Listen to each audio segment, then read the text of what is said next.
네, 안녕하십니까. 더불어민주당 박경미 대변인입니다. 오늘 오전 4가지 주제로 브리핑 드리겠습니다.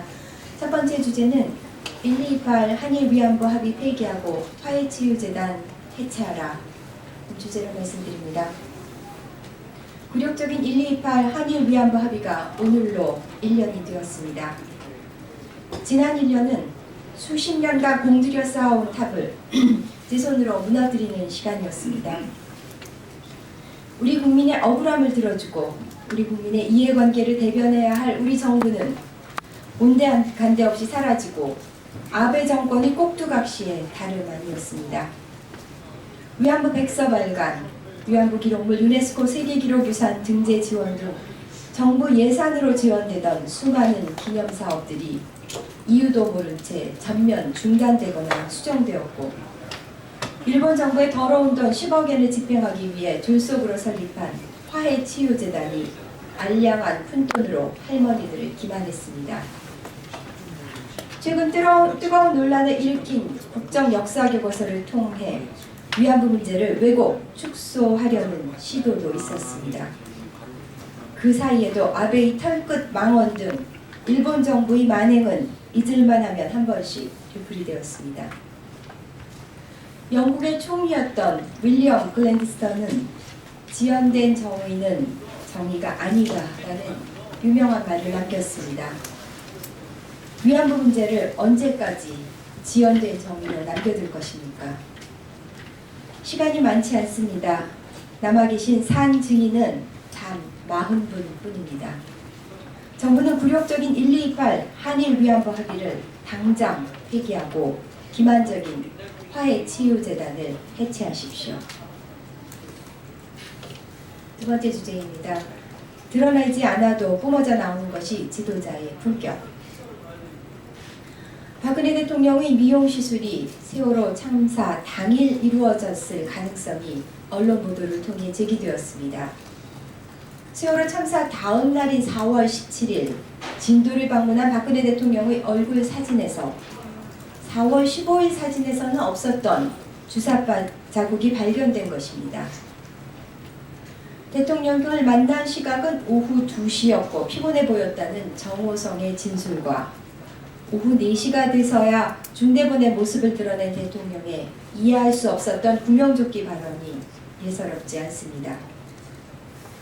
유진영 전 문체부 장관은 낙하산 인사 척결을 담았던 박근혜 대통령의 눈물의 대국민 담화 바로 다음 날 김기춘 실장으로부터 코미디언 잔이윤 씨를 한국관광공사 감사로 임명하라는 지시를 받았다고 합니다.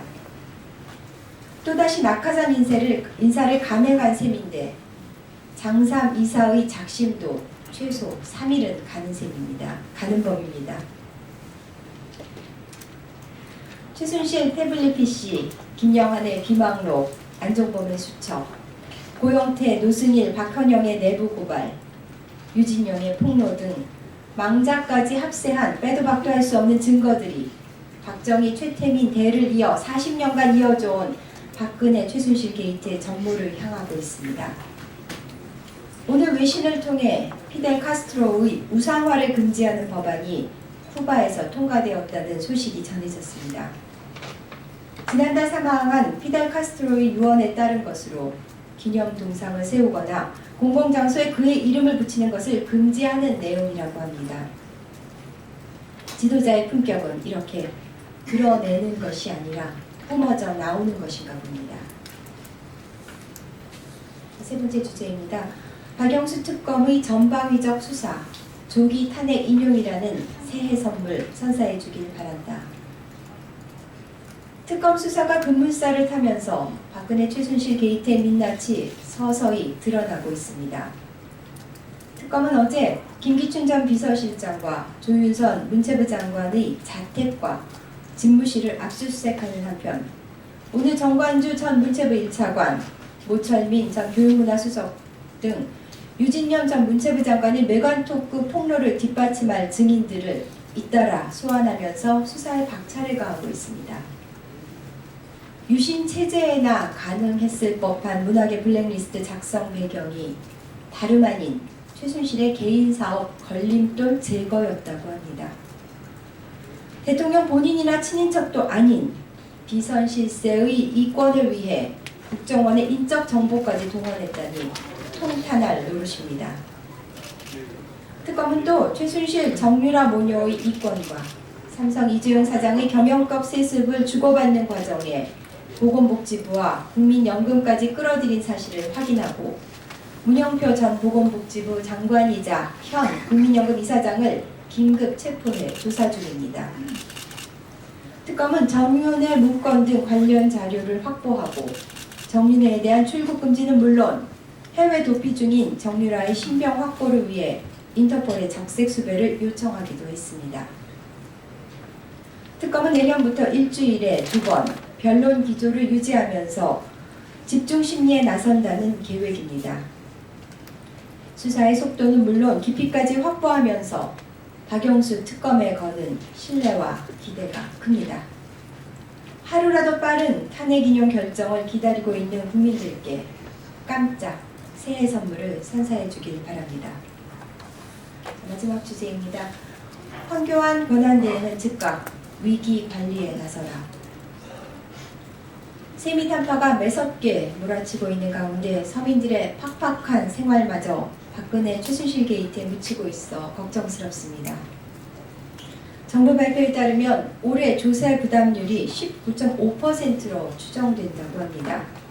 이는 2007년 이래 사상 최대치를 기록한 것으로 증세 없는 복지를 외쳤던 박근혜 정부의 구호가 허울뿐이었음을 드러낸 셈입니다.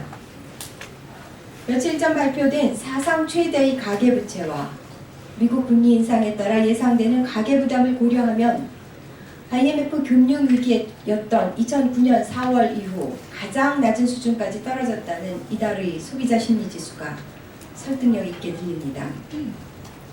발병 40여일 만에 2,600만 마리의 오리와 닭이 살처분됐음에도 확산일로인 AI, 그로 인해 천정부지로 치솟은 계란값, 백신 대란까지 몰고 온 A형 독감으로 인해 세미 지갑은 얇아져만 가고 있습니다.